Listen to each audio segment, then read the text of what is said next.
The physical infrastructure required to power, connect, and build the modern economy is being constructed at a pace not seen in decades, and the demand is coming from multiple directions at once.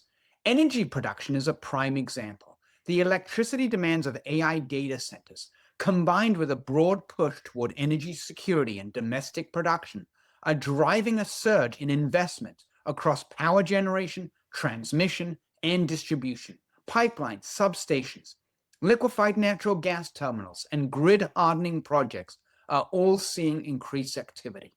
Equally important is the infrastructure required to support the onshoring of manufacturing.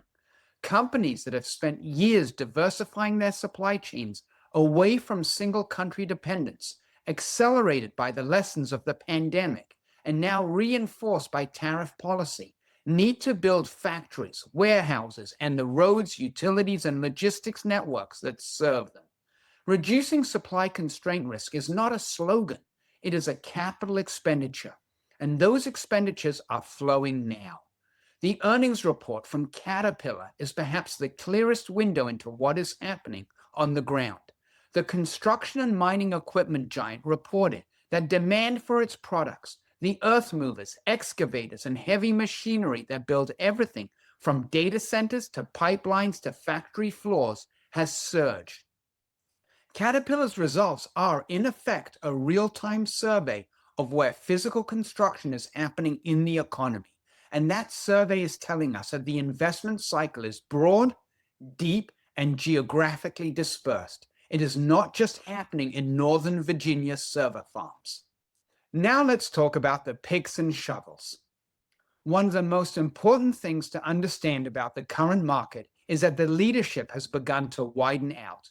The phrase picks and shovels comes from the California gold rush. The people who reliably made money were not the gold miners themselves, but the merchants who sold them the picks, shovels, and supplies they needed to mine. Applied to today's market, the multi-engine investment boom is creating exactly that kind of secondary demand. As one Wall Street strategist put it, the rally has even extended to the picks and shovels of the picks and shovels, the suppliers to the suppliers. Nucor, the largest U.S. steelmaker, has seen its shares rise roughly 100% over the last 12 months. Its CEO described demand from data center, energy infrastructure, and chip plant construction as comparable to the 2021-2022 boom, and noted that even setting aside data center demand entirely, the order book would still be near record levels.